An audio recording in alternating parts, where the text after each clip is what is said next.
Welcome to the Mike Keith Show. Not surprisingly, I'm Mike Keith. Glad to have you with us for show number 3 on this particular program. In segment 3, I'm going to step in as Karlyn Pickens throws the softball faster than anybody has thrown it before. I wanted to get in the box and see what that was like. I did it, lived to tell about it. You're going to see it later in the program. Jeremiah Telander, Vol linebacker, stopped me. We had a chance to chat out here. He said, I want to be on your show. So I put him on the show. That's coming up. But our first segment, Lady Vol head basketball coach Kim Caldwell, finishing year number 1, moving quickly to year number 2. Here's that conversation on the Mike Keith Show. As promised, Kim Caldwell, Lady Vol head basketball coach. Hello. Hi. You know, when you're doing an interview with someone for the first time, it's always kind of nerve-wracking because you're thinking, what's the first question? Where do you start? So when I don't know, I go back to what do I really want to know? So here's the first question. How is baby Connor? He's great. He's great. He slept a long time last night, which is progress for us, so he's perfect. How different is it now the season's over for you getting to sort of get into, or at least try to get into a routine? Yeah, I think as a coach, it's always our lives are very unique as coaches. You have a routine, and you have a routine for 6 months, and then all of a sudden it just stops. And that's always kind of been hard for me as a coach, and then it's been nice to have Connor in the mix. So when basketball stops, it's not like, what do I do now? Okay, now I finally get to spend some time. I get to have a little extra snuggles in the morning, and it's been great. Good. So I want to talk about 2 years ago. Okay. March 22nd, Glenville State, unfortunately eliminated from the tournament. 33-3 season. You're Kim Stevens. Yeah. 5 days later, you become the head coach at Marshall. You sign 5 players. You hire a staff. You get married. You become Kim Caldwell. You have a honeymoon. You buy a house. You sell a house. You go out and have a great season at Marshall, win 26 games. And then about this time last year, you become the head coach at Tennessee. You sign players out of the portal. I guess you brought in 5. And you hire a staff. And I guess you have to buy a house and sell a house and get everything set up here. And then, oh, by the way, you're pregnant. And, oh, by the way, you're meeting this basketball team. And then you go through the year, and on January 20th, Connor's born. And you finish 24-10 and Sweet 16, number 15 overall ranking, signed the either number 1 or number 2 recruiting class in the country in the interim. Everybody's asking you, what's the last year been like? What I want to know is what's the last 2 years been like? Yeah, it's been great, full of blessings. I mean, just life-changing blessings. And when I was at Glenville State, I would have never thought I would have been sitting here. And the transition, how quickly all of that happened, is really hard to wrap your head around when you talk about, hey, it was 2 years ago. You're coaching in front of 300 people. And now I'm the head coach of the Lady Vols. And so it's very humbling, but it's been a whirlwind. It's been hectic. It's been nonstop. I was talking to my staff the other day about, hey, when we finish our portal class, I don't want to see you guys for like 3 weeks. Like, we all have been working nonstop since we have been here, since the last portal window was open. You've almost been in the portal. That's kind of how it feels for 2 years, is that you've had this same experience as these players have been going through. What I want to know, though, is what prepared you to handle the last 2 years as well as you have? I think that when I was at Glenville, obviously I was very blessed to play at my alma mater. Small town. I loved it there. For a really long time in my career, I thought that's where I was going to be. I wasn't going to go anywhere else. And then we won the national championship, and then we followed it up with a trip to the Final Four. And I just kind of felt like, hey, I've done everything I can do here. Let's move on. And so the Marshall job opened, and it was the perfect job for me. And then once again, I took that job, and I thought, okay, this is perfect. I'm going to retire here. It's going to be great. And then plot twist, the Lady Vols called. And there was a lot of other interest after that first year at Marshall, and I wasn't even entertaining it. Like, no, this is where I want to be. But when Tennessee calls, you answer. And it's been an incredible ride ever since. The best thing that happened to you in the last year was Connor. Absolutely. Know that. Let's just talk basketball for a second. What's the best thing that the Lady Vols got done in the last year? I think we established a culture. I think we developed a style of play that is going to trend us in the direction that we want to have with our new recruits that are coming up. I'm excited about that, and I'm excited about what we can do next year. What does the win over UConn mean at this point in time, knowing that they finished up as the national champion? Yeah, there's a lot of different ways you can look at that. I think it was just makes it an even better win. It's always great when you can beat Connecticut, but it makes it a better win that they won the national championship. I think it kind of, as a coach, you look at it and say, well, we could beat them. We could have beat anyone. Where did we go wrong in the last little half of our season or the last 2 weeks of our season, really? So sometimes you have a little bit of regret seeing that. But, I mean, we have a lot to be proud of from year one. First class, obviously, jumping right in with the transfer portal, with the 5 transfers. This year, even though the transfer portal stuff is not complete, and you will, I'm sure, stay out there, it's going to be more of a high school-led class. How will that change how you move toward year 2, knowing that you got 5 freshmen, 3 of whom are McDonald's All-Americans, and the other 2 can really play too? Yeah. How will that change how you will go forward? Yeah, I think we have 5 top 50 kids, and I think that in the landscape of college sports right now, freshmen are really important because I think they get overlooked, but you want players that are going to be invested in your program. And you get so many 2-year rentals or one-year players that maybe senior day doesn't mean as much, right? But the players that have played for 4 years and have developed a relationship with your fans and really, really bleed for the program, I think that that's going to be the foundation. Those 5 are really going to be the core foundation of by the time that they are seniors. I want where we are right now to look significantly different. I want, instead of being top 15, I want us to be top 5. And I think those freshman class can help us get there. And then we also need to add a really solid portal class in as well because we lost a lot. I watched several interviews that you did in the early days of your time here in Knoxville. I read several. The word relationships comes up a lot in those comments. You say we've got to build relationships, we've got to establish relationships. 2-part question. What does that mean in Lady Vol culture under Kim Caldwell? And were you able to accomplish the relationship building that you wanted to in year 1? I think so. I think I could have done better with the relationships. I think when you are pregnant and it almost feels like you're fighting for your life some days. And how quickly can I get home? How quickly can I get off my feet? Or then you have your child. How quickly can I get back home to Connor? And so I think in retrospect, I could have done a better job having relationships, but I do love our team. I think we have great relationships. I just know that it could be a little bit better going forward. And that's just, I think I'm going to be a better coach next year all the way around because I won't be pregnant. And I think when you come from a Division II background and it's just you, Division II, it's a head coach and a part-time assistant coach. And so they come to you for everything. You are their academic advisor. You're their nutritionist. You're their relationship counselor. You're their coach. I mean, you need to take them to the store. You're everything to your players.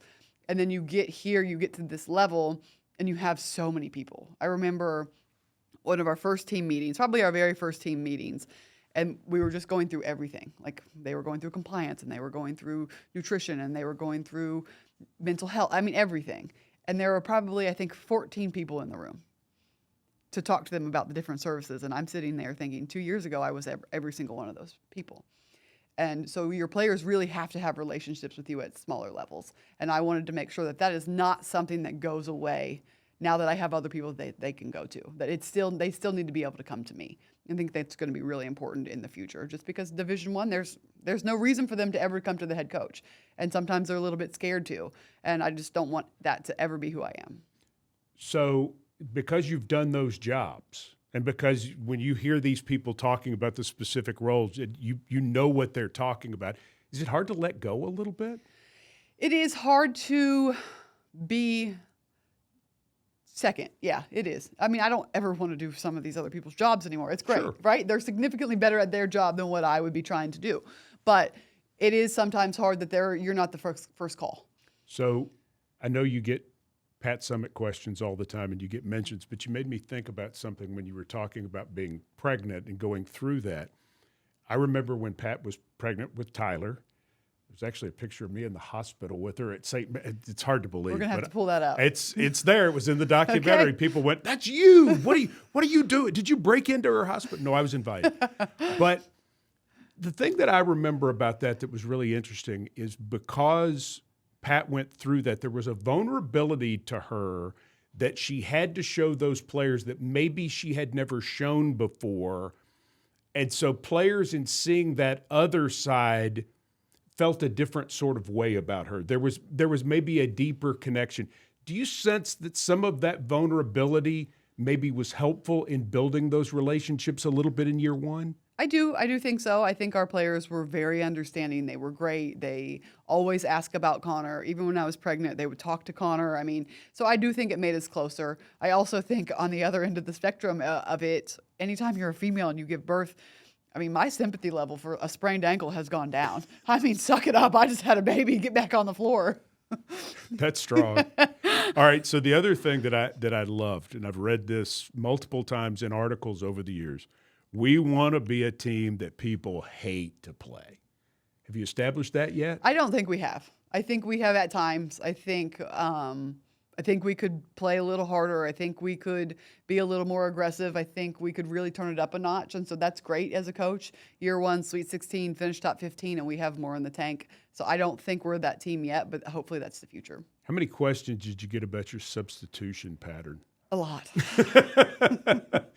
And from that standpoint, I know you're like, yeah, this is what I do, and this is what but do you think it shows to a certain extent the incredible interest in Lady Vol basketball that maybe there are a few places in the country because it's, you think about the great teams in the country in various sports, and there's a consumption level that's just totally different with Tennessee women's basketball. There's no question. Yeah. There's no question. And I have felt that every moment from the moment I got on campus to walking over here to the studio today when people are rolling down their windows saying, "Hey, Coach, how are you? Love you, Coach." I mean, it's unreal. And that's why you wanted this job, right? Exactly. Everyone says, oh, not everyone, but some people look and say, why would you take that job? There's so much pressure. There's so much pressure. There's so much pressure. But would you rather have a job where your AD looks at you and says, well, okay, I think we can finish 5th or 6th, and that's the expectation, and you put so much of yourself in to coaching. I mean, you can't turn it off in this profession, and you love on your players, and you always think about basketball, and you put so much of your time and effort into the sport. Why would you do that if the expectation is 5th? You want the expectation to be a championship. You want the fan base to be a little bit hard on you because the expectation is a championship. I never want to be a coach somewhere where, all right, we're going to finish middle of the pack and that's going to be considered a good year because you just put too much of yourself into it. Clearly, last summer was a key for your program in the 24-25 season. Agree? Mm-hmm. Okay. So as you go into this summer, and let's wrap up with this. As you go into this summer, you're not having to hire a staff right now. You're not having to fully recruit new players. So you're going to go out and look for more, but your roster is in a good place, and you've got the freshmen coming in. What do you hope to get done this summer on top of what you did last summer in order to propel you into year 2? Yeah, I think last year in general was just such a good learning tool. I mean, for me and for our staff, and to figure out the things we need to change, and everything we're going to do from this point forward is how to get 10 points better. And if we are 10 points better, we make it to the Final Four, in my opinion. The majority of our games, with the exception of one, was 8 points or less. And so how do we get 10 points better? Is that who we sign? Is that how we prep in the summer? Is that our portal class? Is that just because we're a little older, more experienced, as we do different drills in practice? And so the obsession of finding those 10 points has already started. Our portal class that we are going to bring in right now, on top of our freshmen and on top of the returners or the players that we have, they're going to be here in talks of helping us get to the Elite Eight or the Final Four, and that's going to be the conversations that we have. And so I think our core is back. I think our freshman group is here, and so we need a few more players that are going to come in and be hungry and be dogs and help us get where we want to go. You like to shoot the three. Yeah, we like to score. Yeah, if you want to play and you want to score, it's the place for you. The most 3-pointers ever. I mean, so you're looking to average 97 points a game instead of 87? Yes. 87 should be our floor. Really? Yeah. I mean, that's a lot of points. One year we averaged 106. And I know it was Division II, but we wanna get players again on the floor that are aggressive, that can score, that can go downhill, and we take more shots than any team in the country. Our players take more shots, and so there's a lot of opportunity. You should have a green light. everywhere around your program for every recruit, for every player. should. Because you are the green light program, man. If you're on the floor, We got a couple kids that should probably have a red light, but they got a green light. or at least a yellow, You're right? right. Yeah. Hey, Kim, thank you so much. And I got to say, I'm amazed that you've done what you've done in the last 2 years. I mean, just as a human being, let alone as a coach. I mean, I was looking back at that because I was looking back, this is your 1 year anniversary this week here, but even the 13 months before. And I mean, that is crazy as a human. It is. I do remember being at Marshall this time last year, and we got a coaching change on the men's side. So he was going through the press conferences and everything, and I was sitting at Marshall thinking, wow, I'm glad I don't have to do this again. And then Tennessee called. Here we are 1 year later. Well, we're glad you're not going to have to do it Yes. again Yes. anytime soon. Thanks very much. Thank you. My next guest on the Mike Keith Show, well, it's Jeremiah Telander, linebacker for your Tennessee Volunteers. In your program, he's number 22. He's a junior from Gainesville, Georgia. Welcome. Thank you for having me. I'm very glad to be here. Now, let's talk about when we met. So Yep. I'm a fan of this guy's performance. He's a really good defensive player for the Vols. I walked up to him inside the practice facility and introduced myself. And what did you say to me, Jeremiah? Well, first off, I was extremely excited to meet you for Oh, the wow. first time. That's nice. Thank you. Yes, sir. And I automatically was just like, I want to be on the Mike Keith Show. I've been seeing it on He my said that. Instagram. I did say that. And I'm glad I'm here. I was telling somebody today, I was like, yeah, I had just met him. And I was like, yeah, I would love to be on the show. Got the text, and now I'm here. All right, so the shirt is awesome. Yes, sir. Avengers. Okay, and so that is a linebacker shirt. Yes, sir, it is. Explain why. So our great coach, Coach Inge, I-N-G-E, but when you have the whole squad, it assembles the Avengers. So this is a game day shirt, linebackers only, and it gets crazy when they get assembled on Saturdays. All right, so he made some news when he spoke to the media a few days ago, and he referred to Jeremiah Telander as Power T. Now, has that always been your nickname in the linebacker room? It has not always been my nickname. Funny story, my freshman year, because I'm an enthusiastic guy, so in meetings I'm always loud. My special teams coordinator started to call me Sarge, aka Sergeant, and he would have me get up and scream, "Sir, yes, sir," during the meeting, and it was kind of like some freshman initiation thing, had to have been. But I kind of liked it. I'm all about business. I'm always enthusiastic, and so it started there, and that name still lingers a little bit now. And then I had a good play, and Coach Inge was talking about it in front of the whole team, and I said I wasn't gonna say this, but he called me Sweet Tea in front of the whole team. Sweet T. Sweet Tea, which it sounds nice, like a Southern thing, but no, not at all, because nothing sweet. That's all I gotta say. Linebackers do not want to be sweet. No, sir. So I let him know that I didn't like it too much, and then it changed to Iced Tea, which I was okay with Iced Tea. I mean, it's a little bit better, ain't it? But I'm not a big jewelry guy. I'm not with that. So then I made another good play or whatever, and Coach Inge has a chance, and then he calls me Power T, and then ever since then it's just stuck. Power T. Yes, sir. I mean, if you play for Tennessee, being called Power T is pretty outstanding. Yes, sir, it is. And so you're taking it. Yes, sir, I am. Okay, so you are officially saying, if you want to call me Power T, Vol Nation, refer to me as Power T. Go ahead. Power T. I like Power T better, especially on Saturdays. Nice. Yep. But a cool story, though, is my dad, they were always calling him Coach T. And Tennessee was my very first offer. So I'm just like, well, people call me T. It's Power T Nation. Without a doubt, this is where I'm going. Like, I'm coming. Now, that's an interesting story about your dad because seemingly every long-form interview you do, it comes up that your dad was a college football player and was a college football coach. Yes, sir. He has not coached college football in, I think, nearly 30 years. Yeah. So do you even remember him as a coach? I do definitely remember him as a coach. When I first started playing football, 5 or 6 years, he was the junior football head coach. So he ran the whole thing. And I remember like 7 years old, we're doing jumping jacks, and he's like, today is a great day to play the game of football. But then again, every day is a great day to play the game of football. So although it's been a minute since he coached, I still see him as my coach and as a coach. He's from Rome, New York. Yes, sir, he is. All right, so here's what's interesting about that. He's from Rome, New York, and he played in high school. Steve Telander played for Tom Myslinski Sr.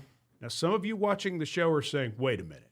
Tennessee had an all-SEC guard in the late 1980s, early 1990s by the name of Tom Myslinski. Yes. Wow. That was his son. Was it really? Tom Myslinski Jr., who was one of my classmates. I had classes with him. His dad was your dad's high school coach. That is crazy. I've never heard that from him. I wonder if he even knows that. Coach Myslinski just died a couple years ago, and your dad, in discussing him in an article, said that he was one of his great influences. Wow. And I remembered that Tom Myslinski, my classmate, was from Rome, New York.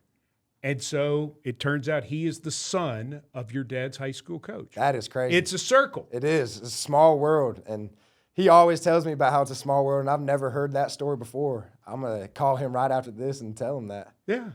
I'm sure he knows, though. I'm sure he does too. See, I was going to ask you if your dad had some good feelings about Tennessee when you made your trip, but obviously no. It was just a feel thing for you. You were a guy that got claimed early by Tennessee. They got in there and grabbed you, and then your ratings went up your senior year. More people said, oh, wait a minute, this guy's a better player than what we thought. Why did Tennessee gravitate to you so quickly, and why did you embrace them right away and commit, I think, in June? Yep. So it was after my sophomore year, and I was still new to the whole recruiting, camps, all that. And I was from a small school originally, North Hall, a small 3A school in Gainesville, Georgia. And there wasn't just, you didn't have coaches walking in and out or anything. And me and my dad sat down and we were like, we're going to go to camps and we're going to go show everybody my talent. And Tennessee was the first camp that I was going to go to. And originally, this was right after COVID had happened too. So I show up a night before, we stay in a hotel down on Gay Street. And all I'm thinking is, oh, yeah, I'm going to have my first college camp tomorrow. A little nervous, really excited. And then later that night, they call me and they're like, hey, Jeremiah, before the camp, we're going to show you around a little bit and just show you what it's like. And I was like, wow, like, it's my first college experience. I'm just here to show up. And I'm like, this is crazy. Like, I can't wait. Yes, sir, I'll be there. So I show up a little earlier. They show me the places. And then we go out and do the camp. And I had a great camp. And right after, blew my mind. They're like, hey, Coach Heupel wants to see you in his office. And I'm like, Coach Heupel wants to see me in his office? That's crazy. So I see my dad, you can tell that he's getting excited, but I'm still just kind of nervous. Like, this is the first time I've ever been to a college experience, anything. And then I go in his office and he says that they really like what I'm about and they see a lot of potential in me. And then he was like, we're going to offer you a full scholarship. And I'll remember that till the day I die. It was such a surreal feeling and just like a gift from God. I was like, thank you so much, Lord. And we ended up going to different camps and all that, but that is going to stick with me forever. Just my first experience being here. Why is the linebackers room at Tennessee so tightly knit? It starts from me and Arion Carter. Me and him talk all the time, and we make a pact saying that we're going to be the tightest group on the whole entire field and in the whole entire nation. Like, that is our goal. And we've done extremely well with that. It also comes from Coach Inge just being – I was talking to a recruit's parents earlier, and it's such a learning environment in there and a player-led environment. Half the time, me or Arion are up there talking and explaining the new install or anything like that. But it just starts with me and AC, and I'll tell you what, the linebacker room is extremely close. Arion Carter's another interesting guy. He was thought of as a running back. People really didn't start recruiting him until his senior year as a linebacker, and then it got heated down the stretches. He became an incredible prospect. It seems like the two of you go together in that way from the standpoint that you guys just keep improving. Yes, sir. Through high school into college, and now he's healthy. This experience just keeps growing for you. Is it a fair way to describe it? I would just say it starts with work ethic, and me and AC have unbelievable work ethic, and iron sharpens iron. Whenever I moved in here, he was my roommate. So me and him were always pushing each other, and when you have a guy like that, two guys that really want to be great, and they just push each other all the time, then there's no stopping that. And me and AC have worked with each other so much, and it's just been so much fun to grow with him, and it starts from work ethic. Being a leader on this team now, going from the guy who everybody says, oh, Jeremiah Telander gets to play as a freshman, and then stepping in when Peely gets hurt last year and becoming the fourth leading tackler on the team. Now you're one of the dudes. Yes, sir.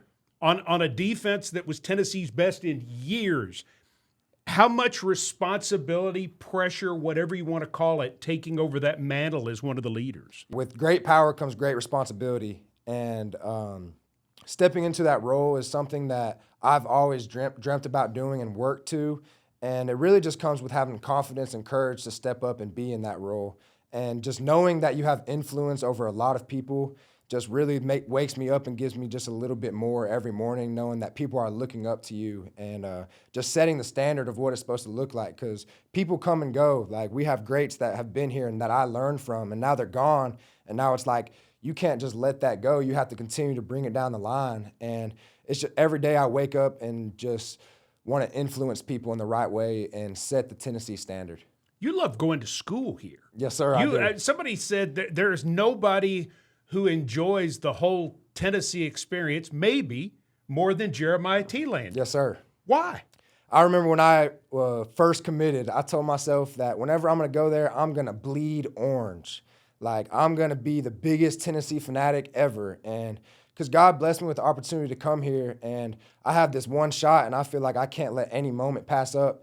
And I just fell in love with orange. Like, being here in Knoxville and just playing and kneeling, it's just something that I could never fathom whenever I was younger. And the fact that I'm doing it right now is like, I can't let this time pass up, because I know how fast it goes. Like, I got 2 years left here. And I'm just going to take every day and not take it for granted. What are you going to do with your life after football? I would love to be in coaching. I love football so much, because you show up and you have guys from so many different backgrounds and just inspiring people. And it really started in high school. When you got guys that aren't doing so well and you can inspire them, football can change people's lives. And, like, that's why I love football.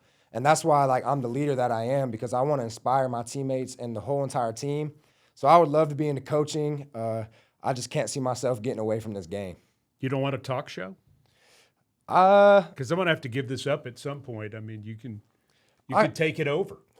I like being the guest on the talk show. You like being the guest? I like being the guest, but we'll see one day maybe. Which one of your teammates should have his own talk show? That's a great question. I think that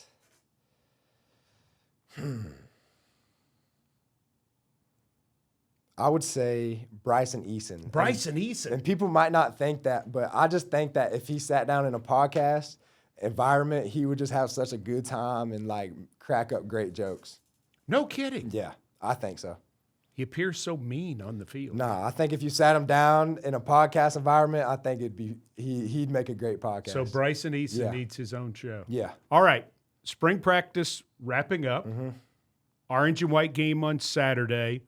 What are the most important things football-wise that Jeremiah Telander thinks he's gotten done, the defense has gotten done, this overall football team has gotten done as you wind it up? Yeah, we've had a great spring, and it's been probably the most fun spring that I've had here, because we have a lot of new guys. So we kind of started at base one with some of the guys, and we have done a great job of every single day getting a little bit better.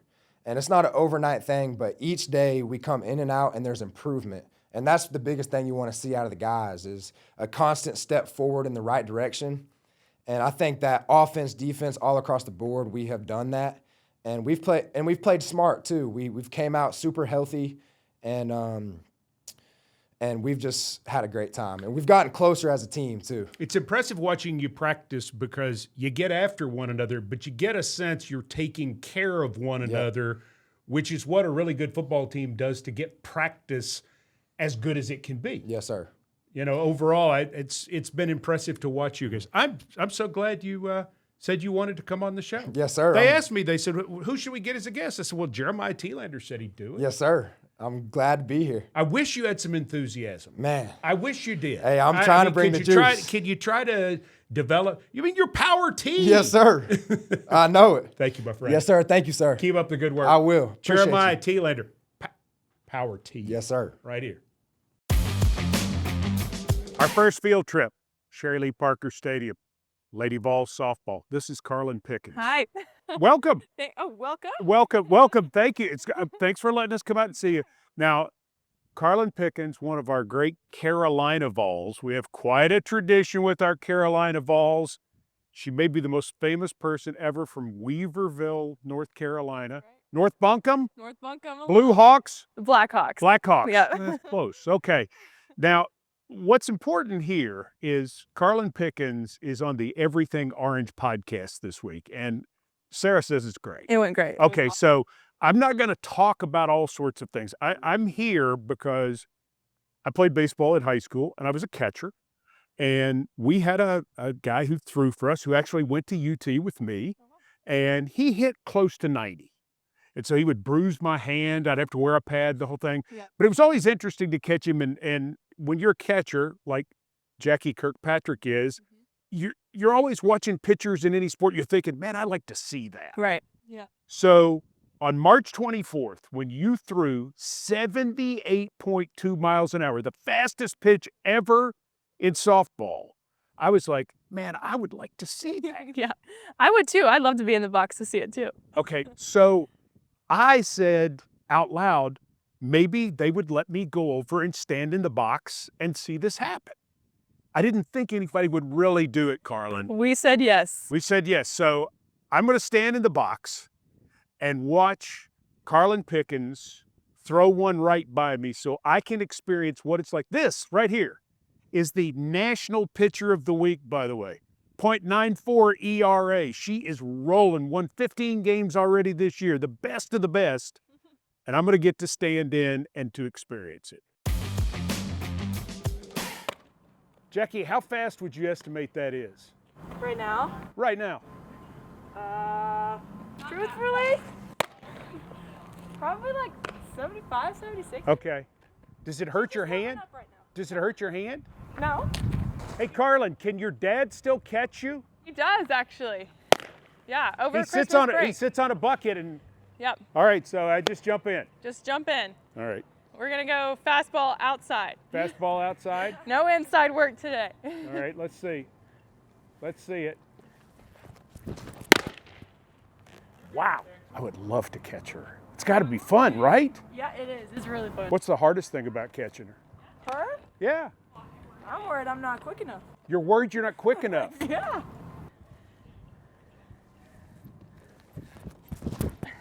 Oh, that's fantastic. That's like riding a roller coaster. I know. See that's unbelievable. Yeah. So That's awesome. So here's what's important. Ben Joyce, fastest pitch ever in baseball, Tennessee. Yep. Karlyn Pickens, fastest pitch ever in softball, Tennessee. The record she broke, Monica Abbott, That's right. Tennessee. If you throw smoke, this is where you belong. Period. That should be Absolutely. We should have that be a slogan, right? Good. For the Tennessee whole throws the heat. Tennessee throws smoke. Karlyn, thank you so much. What a pleasure. Thank you. The best. That is one cool human being, Karlyn Pickens. And want to remind you that the Everything Orange podcast this week with Sarah is with Karlyn Pickens. So you get to learn a lot more about her and what an amazing person she is in that outstanding conversation. That's the Everything Orange podcast, which you can find on the Tennessee Athletics YouTube channel, which we've asked you to subscribe, to like, to comment, to hit the bell, and you've done a great job doing that. Our subscriptions are going up. Doesn't cost nothing. You need to do it. And you get a lot of great University of Tennessee content, like the Everything Orange podcast, like The Juice, and like the Mike Keith Show. We've got one more to do. One more Mike Keith Show to do for this spring season. Thanks for following it. Thanks for getting into it. Thanks for all the comments. Thanks for making us aware that this is the sort of thing you want. We're thinking about making it full-time in the fall. Should we? Pretty much up to you. But again, like, comment, subscribe to the Tennessee Athletics YouTube channel.